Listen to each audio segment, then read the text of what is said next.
her made her feel powerful. Suddenly, she was recognized as a person with superior qualities, and everyone at school was making a fuss over her. She felt extraordinary, even a bit conceited. Susan decided she no longer needed to study. Why waste time when she was a genius? Instead of homework, she spent her after-school hours doing what she really enjoyed: reading, looking up words in the dictionary, doing crafts, and watching Dialing for Dollars, a fast-paced television game show. Then she simply stopped going to school. She had received an F in a math test, and the walk to school was too long, especially on the days that the neighborhood bully and his buddies were on the street. At the time, Susan was living with her mother and older brother David in a 2-bedroom apartment in Concord, an area of the East Bay about 45 minutes outside San Francisco. She didn't feel safe in their blue-collar neighborhood, where gunshots were not uncommon, and there'd been several murders in the hills behind her house. Even at school, she didn't feel safe. During her first week at Clayton, a girl jumped her, and then several others joined in, shoving her repeatedly until a teacher intervened. Staying home with her books and visiting the imaginary world of David Copperfield was infinitely preferable to the anxiety of traveling to school and the realization that she was falling behind in class. For more than a month, Susan intercepted letters from the high school attendance office inquiring about her excessive absences. When her mother finally learned that she had been skipping school, she didn't ask why. Helen Bowling simply followed the recommendation of the school guidance counselor to have her daughter evaluated by Felix Polk, a licensed clinical psychologist who specialized in the treatment of adolescents and families. A million thoughts ran through Susan's mind as she climbed the steps of the psychologist's yellow house. What if he is really handsome, she worried. She would not be able to speak to him. She would be too shy to open up.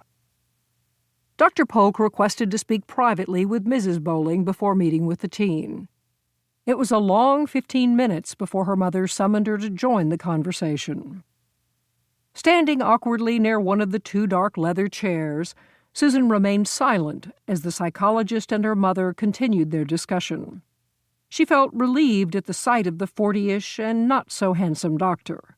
He was not particularly tall, about 5 foot 9 inches, 160 pounds, and his prominent nose, kinky brown hair, and thick lips were not what she had envisioned. No problem, she mused to herself. She could never be attracted to such a person. Her mother finally left the room. Feeling awkward and insecure, Susan glanced around and then focused on the casually dressed professional. She didn't like the way he was looking at her. At 15, Susan realized that boys were eyeing her differently. They seemed interested in a way she had not experienced. Yet a flirtatious look from one of her male teenage friends was one thing, while a similar look from her new psychologist was quite another. He looked more than twice her age. Susan stared blankly at the tanned, older man when he asked if she had anything she wanted to discuss. "I don't feel like talking." "That's okay," the psychologist soothed. "I'll talk for you." Felix Polk spoke in a slow, deliberate tone. His gravelly voice had a faint accent, almost like a lisp, that was more pronounced when he said certain words. Slowly, Susan began to feel at ease in his presence. "What do you like to do at home?" he asked. "I like to read," Susan told him. Her response seemed to intrigue the psychologist. Dr. Polk appeared genuinely impressed that Susan was currently reading Dostoevsky, Chekhov, and Tolstoy, and his interest appeared sincere. She felt flattered when this successful professional man, who was much older and certainly wiser than she, gave her compliments. Suddenly, Susan felt important and smart. Dr. Polk was 25 years her senior, yet she felt the two had made a connection. Their subsequent sessions were better. Talking about books was easy for Susan.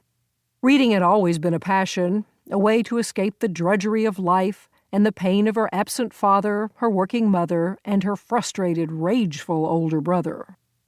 Just like her truancy, Susan kept her sessions with Dr. Polk a secret. The therapist had instructed her not to disclose their discussions.